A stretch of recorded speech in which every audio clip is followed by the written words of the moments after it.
Deus e Pai, em Tua presença estamos gratos por tudo aquilo que já sentimos e ouvimos nesse santo lugar.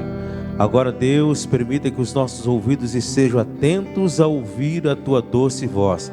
Fala conosco, Senhor, na instrumentalidade do Teu Filho, e que em tudo Teu nome seja uma vez mais glorificado em nosso meio. É a minha oração, meu pedido. Amém. Queridos irmãos, nós já lemos o texto que nós vamos comentar, que é sobre o arrebatamento. Então, a igreja pode tomar os vossos lugares, para não repetirmos esta leitura que está na primeira carta de Paulo aos Tessalonicenses, capítulo 4, versículos 13 até o versículo 17. Terça-feira próxima, irmãos, nós teremos aqui a visita de um pastor que vem da Assembleia de Deus de Joinville, pastor Melchior, e ele estará ministrando a palavra do Senhor aos nossos corações. Convide mais alguém, esteja conosco. Também vi a irmã Clotilde, o irmão Haroldo, estão conosco. A irmã Clotilde esteve hospitalizada, depois passou por uma cirurgia e um pouco de urgência. O médico disse para ela que estava por um fio, mas nós pedimos oração, a igreja orou e ela está entre nós. Nosso Deus continua poderoso para fazer grandes coisas. Amém? Queridos irmãos, nós vamos falar sobre o arrebatamento da igreja, como nós havíamos já avisado a igreja. E o versículo 17 desse texto, ele diz assim, a última parte: os vivos, os que ficarmos, seremos arrebatados, juntamente com eles, os mortos, entre nuvens, para o encontro com o Senhor nos ares, e assim estaremos para sempre com o Senhor. Aqui aponta para a eternidade, para sempre, uma vida que não retrocede mais.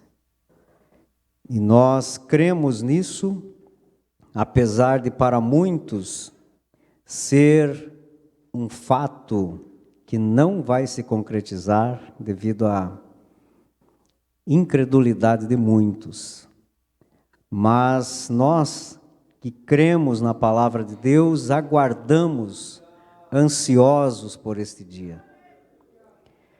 Mesmo, irmãos, que a vida eterna seja o melhor lugar para nós, preparado para nós, a primeira coisa que nós aguardamos, a nossa mente imagina, é o arrebatamento, porque nós aguardamos isso. Eu creio ser o momento mais esperado desde a promessa de Jesus. Jesus prometeu que voltará.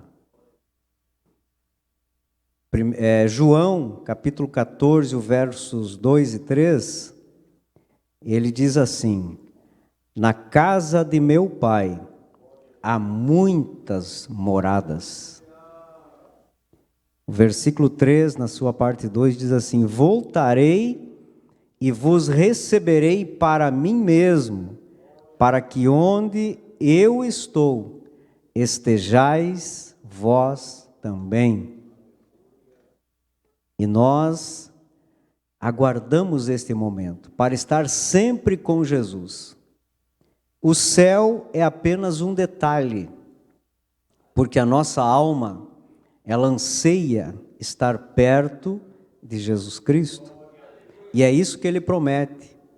Nós não temos muitas informações quanto ao lugar onde vamos viver, apesar de ter bastante, mas a nossa imaginação não consegue entender todas as coisas. Mas estar perto de Jesus para sempre, por toda a eternidade, é o que a nossa alma almeja. Para nós prosseguirmos, falar sobre o arrebatamento, é interessante nós darmos uma falada, irmãos, sobre as dispensações. Há um entendimento bíblico e teológico que existiu, existe e haverá tempos definidos pela cronologia bíblica, que nós chamamos de dispensações. A teologia divide os tempos bíblicos em 7 dispensações. Nós não vamos nos deter a isso, mas as 7 são as seguintes. A primeira é a dispensação da inocência, lá no Éden, antes do pecado. Depois, a consciência, quando o homem pecou, depois que pecou contra Deus. Terceiro, vem o governo humano. O quarto é a dispensação da promessa. A quinta dispensação é a da lei. E hoje nós vivemos na dispensação da graça, que inaugurou-se no dia do Pentecoste, quando a igreja foi inaugurada, e até o arrebatamento nós estaremos vivendo a dispensação da graça. Esta graça muito se prega, é quando Jesus é dado em sacrifício pela humanidade. Ouvimos muito dizer que a graça é de graça, mas custou o sangue vertido na cruz do Calvário. Mas para que nós alcançássemos, ainda hoje, até o arrebatamento, a salvação, ela não nos custa nada, a não ser obediência a Deus. Depois, na grande tribulação, será mais difícil. Nós vamos ver isso nas próximas terças-feiras. Então, esta dispensação, meus irmãos, é o período da igreja. E este período nos traz sinais escatológicos. Quando Jesus falava aos discípulos, lá no Mateus capítulo 24, ele dá vários sinais, mas esses sinais eles foram colocados dentro da dispensação da graça. Então, às vezes nós queremos entender que isso vai acontecer tudo no final da dispensação. Não, aconteceu, está acontecendo e vai acontecer, porém com mais intensidade. Então, a vinda do Senhor Jesus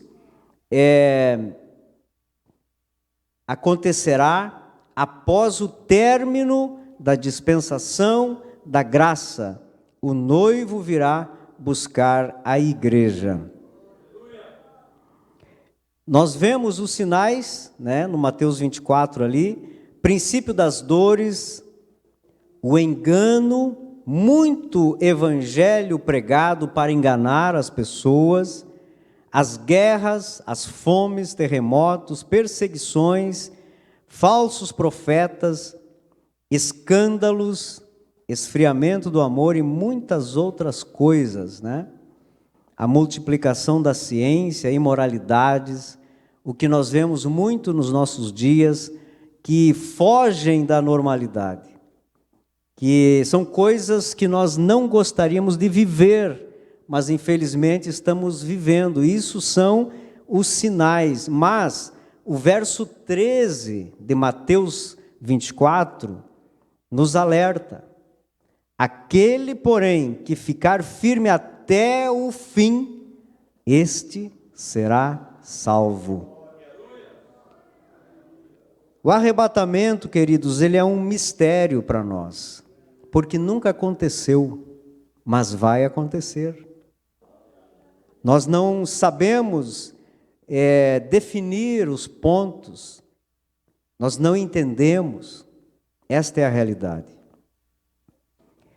E acontecerão coisas que nós não podemos dimensionar devido a nossas limitações do nosso entendimento. Paulo dá apenas um vislumbre do arrebatamento, em 1 Coríntios, capítulo 15, versículos 51 e 52. Você pode abrir a tua Bíblia para nós lermos e tentarmos entender alguma coisa desse texto, que com certeza o Espírito Santo vai trabalhando em nossas vidas, vai nos ensinando a sua palavra. 1 Coríntios capítulo 15, versos 51 e 52. Ei que vou lhes revelar um mistério. Nem todos dormiremos, mas todos seremos transformados. Os mortos em Cristo e os vivos que estão aqui hoje, se Jesus voltasse agora, todos nós seremos transformados. Num momento, num abrir e fechar de olhos, ao ressoar da última trombeta.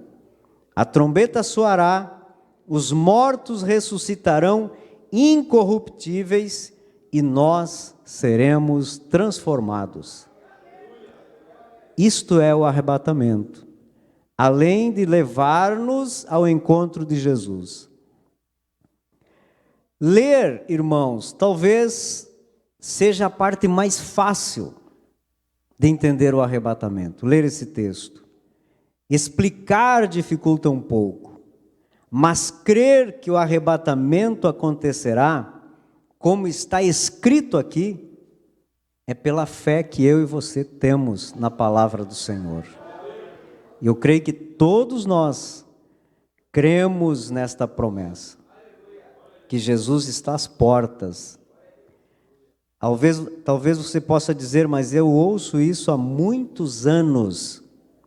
Talvez nós não estaremos aqui quando Jesus voltar, porque Ele disse que ninguém sabe a hora, nem o dia nem a hora.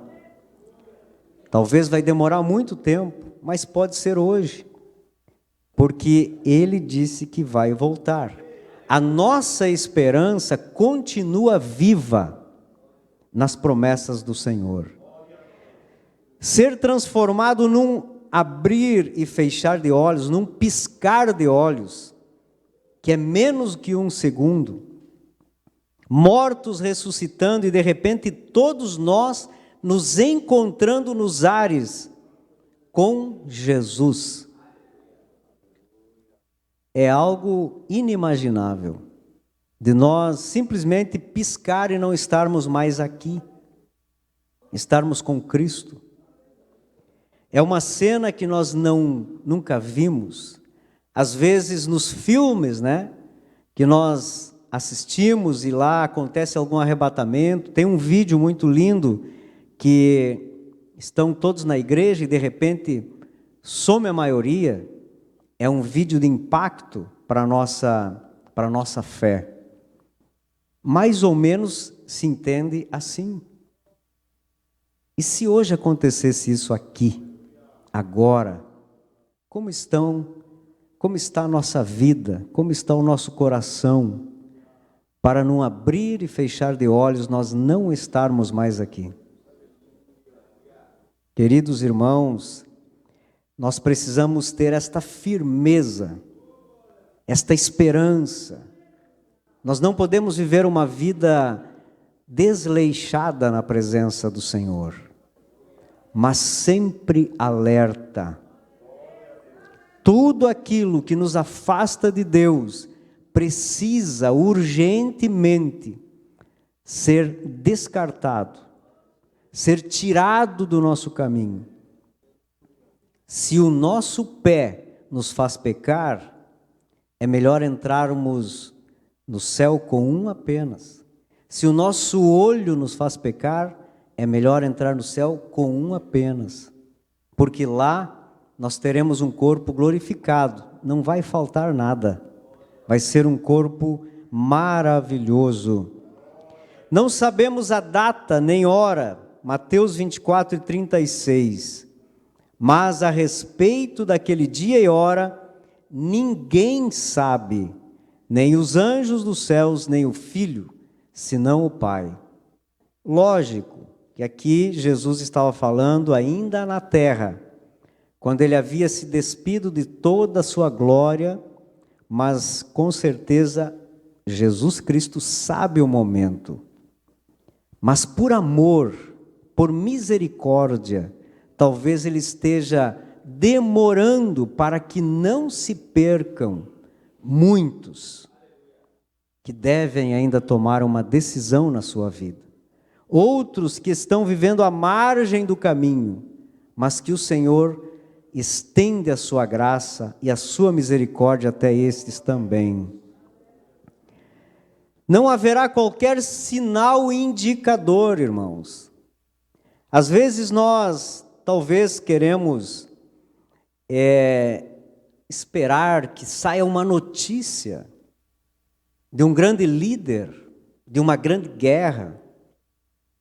Talvez nós esperamos que alguém ouse afirmar que Jesus está voltando. Isso não vai acontecer.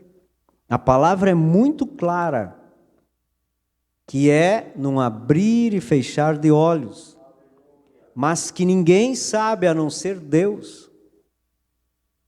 E no momento que Deus achar oportuno acontecer o arrebatamento, acontecerá. O aviso que ele nos deixou é: estejam preparados, alertas,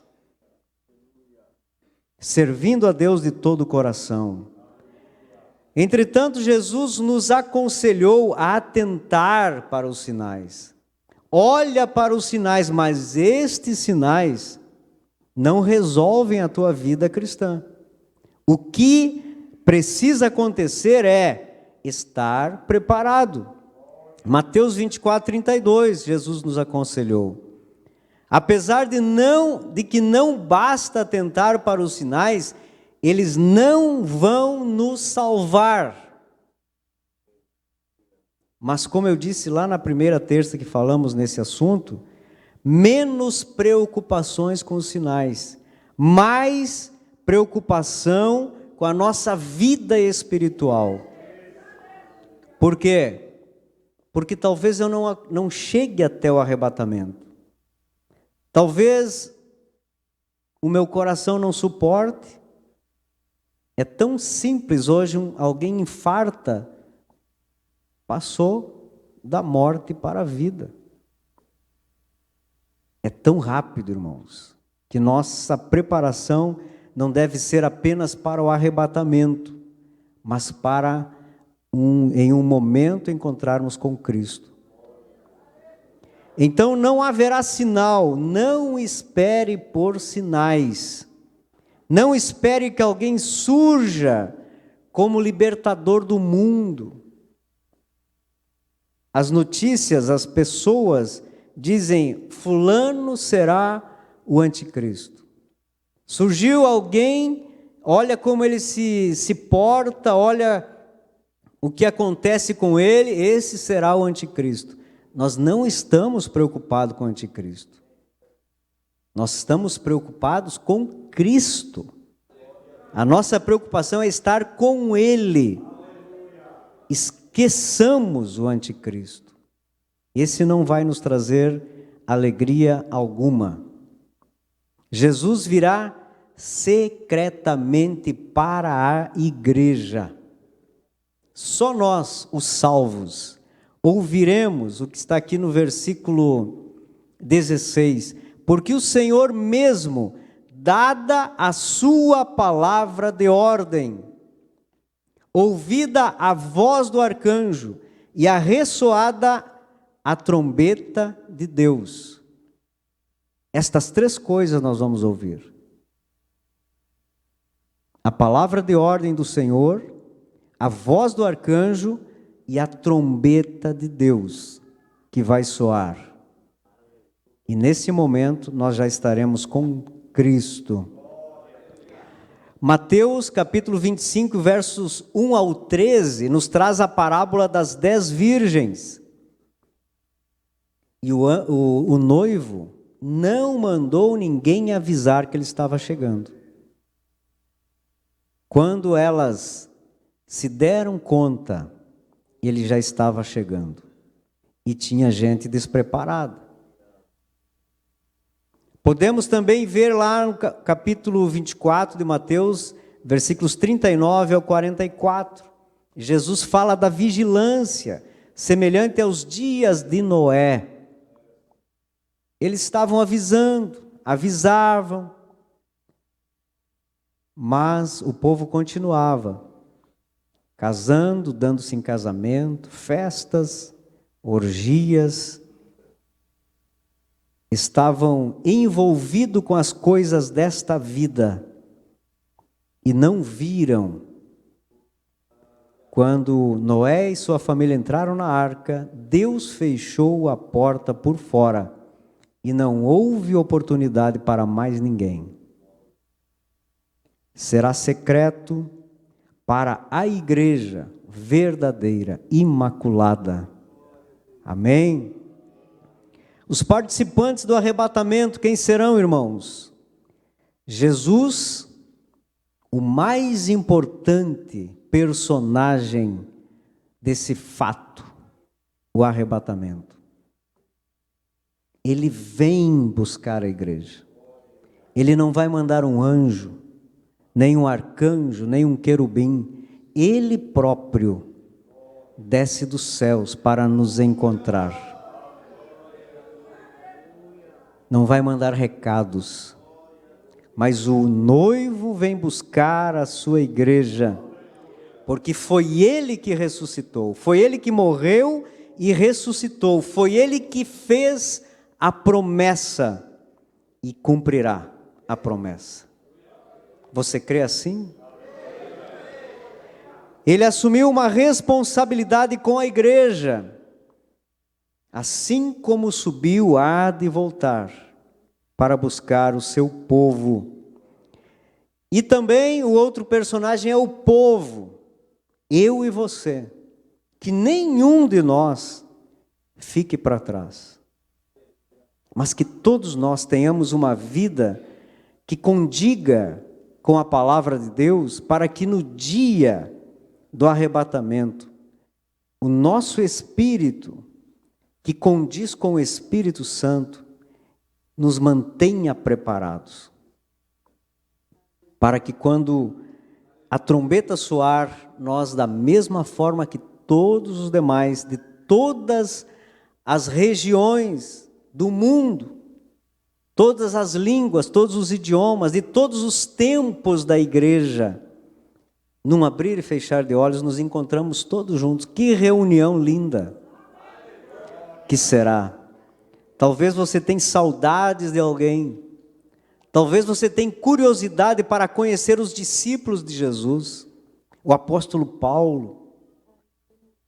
Então nós vamos nos encontrar nos ares, juntamente com Cristo. Precisamos também entender, irmãos, que 1 Tessalonicenses 4,16, ele fala que os mortos em Cristo serão arrebatados. E a igreja que foi batizada também no corpo de Cristo. E isto só começou a acontecer no Pentecostes. Portanto, o arrebatamento, esse primeiro arrebatamento, é para a igreja do Novo Testamento. Os salvos do Antigo Testamento é para uma outra ocasião que nós vamos falar. Mas agora é a igreja que vai subir com Cristo, para que todos juntos estejamos nas bodas do Cordeiro, no tribunal de Cristo, para receber o galardão a qual nós temos direito, né? Então, as duas fases do arrebatamento da igreja, ou da segunda vinda de Jesus, a primeira vinda corresponde ao nascimento de Jesus, quando ele veio lá em Belém. A segunda vinda acontece em duas fases. A primeira é o arrebatamento da igreja, e a segunda fase, quando Jesus vem em glória, lá após a grande tribulação. Então, a primeira será somente para a igreja. Jesus não vem à terra, não vai colocar os seus pés neste mundo. Ele vem como um ladrão à noite, como noivo lá da parábola das 10 virgens. Ele vem para os santos e em secreto. De repente sumiu um povo. Vão dar falta de muita gente. Mas ninguém sabe como. Apenas sumiram. Aqueles que conhecem a palavra de Deus, aqueles que serviram a Deus vão saber o porquê. Eles estavam certos. Aquela igreja estava certa. Os crentes estavam certos. Então o desespero vai tomar conta daqueles que ficaram. A segunda vinda, Jesus virá para julgar as nações. Pisará o monte das oliveiras e este monte vai se abrir, vai se fender. Todo o olho verá. Virá como o Rei dos Reis. Virá com os seus santos, a igreja que subiu no arrebatamento agora retorna com Jesus. Após 7 anos, a igreja retorna. Então, queridos, nós precisamos estar preparados, porque faremos parte das 2 fases da segunda vinda de Jesus Cristo. A primeira, nós subimos. Na segunda fase, nós descemos com Cristo. E Ele estabelecerá o milênio, o reino de Deus na terra. E a igreja estará junto. Então, esta primeira fase que nós queremos falar, estamos falando que é o arrebatamento. Abra a tua Bíblia em 1 Tessalonicenses, capítulo 5, versos 2 ao 4. Paulo, ele fala aos irmãos de Tessalônica, dizendo assim: porque vocês sabem perfeitamente que o dia do Senhor vem como ladrão à noite, quando andarem dizendo paz e segurança, eis que lhes sobrevirá repentina destruição, como vêm as dores de parto a uma mulher que está para dar à luz, e de modo nenhum escaparão. Mas vocês, irmãos, não estão em trevas, para que esse dia os apanhe de surpresa como ladrão. Será um rapto, um assalto repentino dos crentes. Esta palavra arrebatados, no grego, harpazo, ela quer dizer tirar, arrancar com força, num abrir e fechar de olhos. Arrebatamento quer dizer exatamente isso. Simplesmente Jesus vem e leva, arranca, toma para si, rapidamente, como um assalto. E eu pergunto a você, o que podemos fazer em um piscar de olhos? O que se pode fazer em milésimos de segundos? Nós não teremos tempo para nos preparar. Nós não teremos tempo para confessar pecados, pedir perdão por pecados. Nós não teremos tempo para nos consertar com o nosso irmão que ferimos ou fomos feridos. Não haverá tempo para nada, irmãos. Ou é ou não é. Preparado ou despreparado. Por isso Deus quer que cada um de nós, indistintamente, nos mantemos fiéis para a qualquer momento deixarmos esta terra.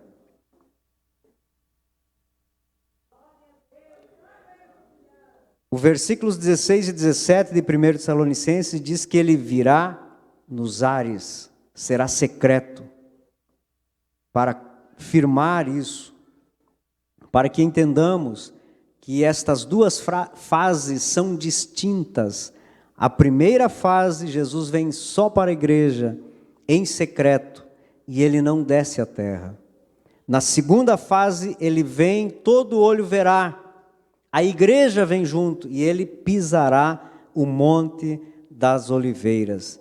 E para afirmar ainda mais, Efésios 4:30, que ele vem somente para a igreja, nós lemos: e não entristeçam o Espírito Santo de Deus, no qual vocês foram selados para o dia da redenção.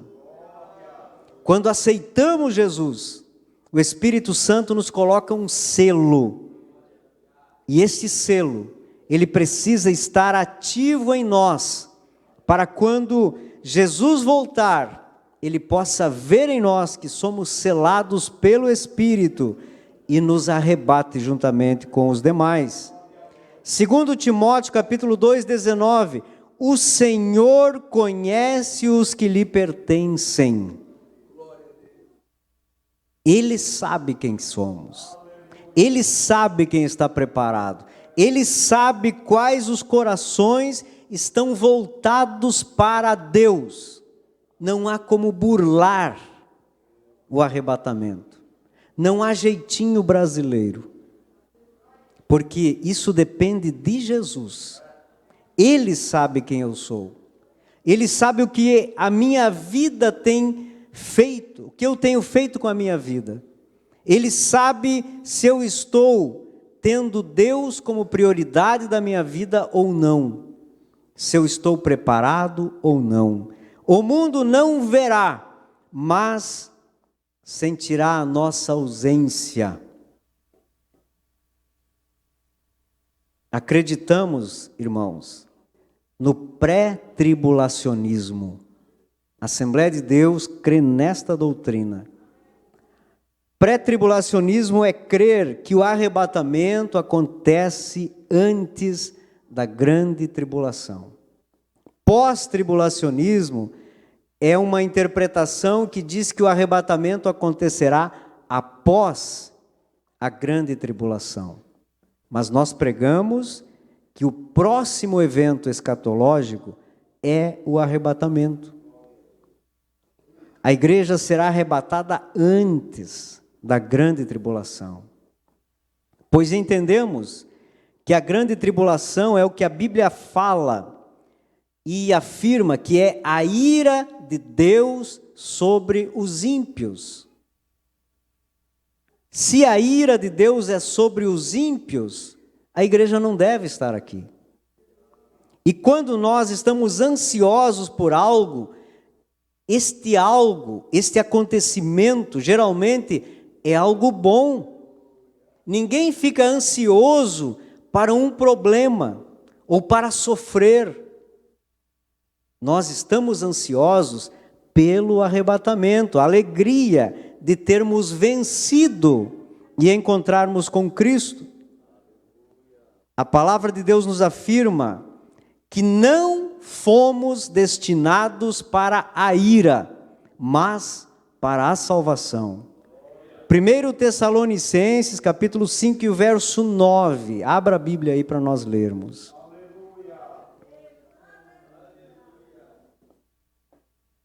Está escrito assim, irmãos: porque Deus não nos destinou para a ira, mas para alcançar a salvação mediante nosso Senhor Jesus Cristo. Nós não fomos destinados para o dia em que o Senhor vai tratar com o mundo. Nós seremos salvos disso. Apocalipse capítulo 3 e 10, verso muito conhecido, versículo muito conhecido, diz assim: você guardou a palavra da minha perseverança, Por isso também eu te guardarei da hora da provação que há de vir sobre o mundo inteiro, para pôr à prova os que habitam sobre a terra. E tem outros textos, Mateus 3:7, 1 Tessalonicenses 1:10, que diz assim: e para aguardar dos céus o seu Filho, a quem ele ressuscitou dentre os mortos, a saber, Jesus, que nos livra da ira vindoura. Então nós temos muitos tipos, antítipos, que a Bíblia nos apresenta, que são situações do passado que transmitem uma mensagem para nós, para o futuro. Um exemplo, Isaque, filho de Abraão, é um tipo de Cristo que devia ser imolado no Monte Moriá, uma oferta do seu pai Abraão a Deus. Jesus, sendo o tipo, o antítipo, Jesus foi enviado por seu pai como sacrifício pela humanidade. Então, quando nós pegamos algo lá do Antigo Testamento e aplicamos, nós temos muitos exemplos que podem ser usados para que entendamos que nós não participaremos da grande tribulação. Quais os exemplos? Enoque foi transladado antes do dilúvio. Ele era um homem que andou com Deus, e Deus não permitiu que ele passasse por aquela geração e também não enfrentasse o dilúvio. Noé e a sua família foram preservados da ira de Deus sobre aquela geração pecadora. Deus deu o destino para Noé e para a sua família. Ló e sua família foram salvos do juízo de Deus sobre Sodoma e Gomorra. A grande tribulação será o derramamento da ira de Deus sobre os ímpios. Por que a igreja participaria depois de uma vida de aflições para exatamente ser salvos? Por que Deus permitiria que nós permanecêssemos aqui enquanto Ele trata com outros? Então vamos crer nesta palavra, que nós seremos arrebatados antes que venha o mal sobre o mundo. Nós precisamos respeitar quem pensa diferente. Respeitamos, entretanto, a Assembleia de Deus tem esta interpretação. E eu creio que todos têm este mesmo entendimento, porque somos assembleianos, somos pentecostais e queremos entrar no céu. Podemos dizer, irmãos, que tanto pré-tribulacionismo como pós-tribulacionismo tem seus argumentos, mas também tem suas dificuldades em alguns textos. Porém, isso não pode ser motivo de debates entre a igreja. Nós precisamos crer que nós seremos arrebatados. Entretanto, a perspectiva pré-tribulacionista, essa que nós cremos, tem mais solidez, tem mais consistência com a hermenêutica bíblica. E nós poderíamos citar muitos textos, mas um único argumento que eu quero deixar aos irmãos. Se o arrebatamento acontecer no final da grande tribulação, cai por terra as palavras de Jesus dizendo que daquele dia e hora ninguém sabe. Porque se nós aguardarmos a grande tribulação, entrarmos na grande tribulação, saberemos o dia e os tempos, que não é para nós saber. Serão 7 anos, então nós vamos nos preparar. Mas Deus quer nos manter preparados agora para o arrebatamento.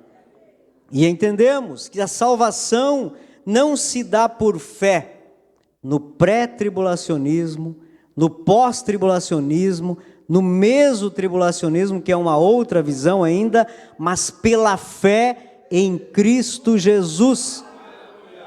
mesmo que eu tenha uma divergência contigo quanto à interpretação bíblica, a nossa salvação só acontece pela fé que nós temos em Cristo Jesus.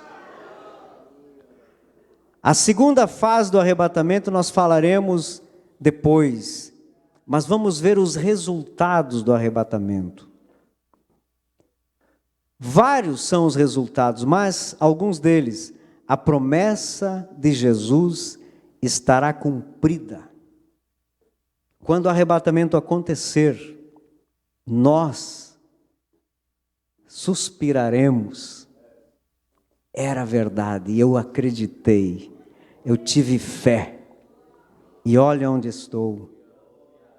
Ele garantiu a nós, aos discípulos, que chegaria o dia em que nós todos juntos desfrutaríamos de uma comunhão ininterrupta com Jesus.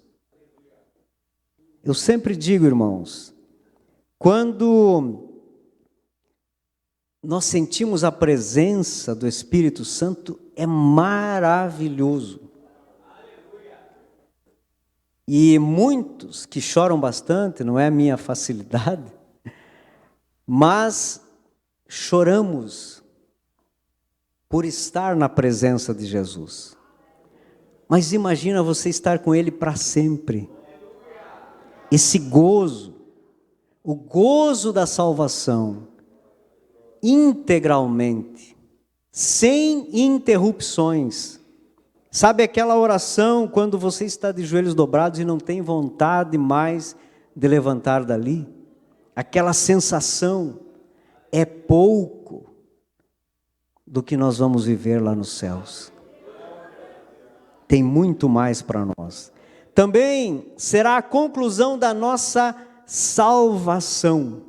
Quando aceitamos Jesus, nós somos justificados, regenerados, santificados, somos filhos, nos tornamos filhos de Deus, e a glorificação nós ainda não recebemos. Receberemos depois, no arrebatamento.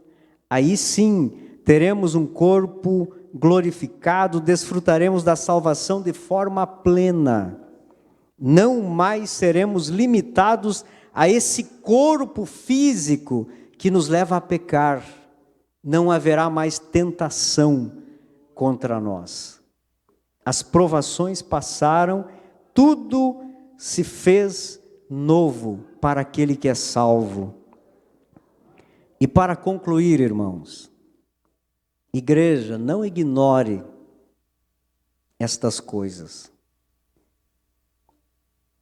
Paulo escreveu aqui no versículo 13 do capítulo 4 de 1 Tessalonicenses: não queremos que vocês ignorem, não quero que sejais ignorantes quanto a estas coisas. Nós precisamos saber para estarmos preparados, porque a Bíblia nos fala da iminência do arrebatamento. Vai acontecer, não sabemos o tempo.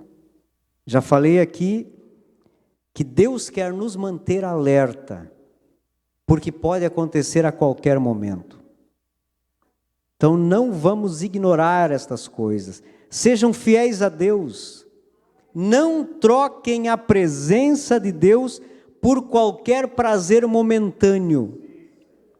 Não vale a pena nós termos um prazer instantaneamente, poucos minutos talvez, e perdermos uma eternidade com Cristo.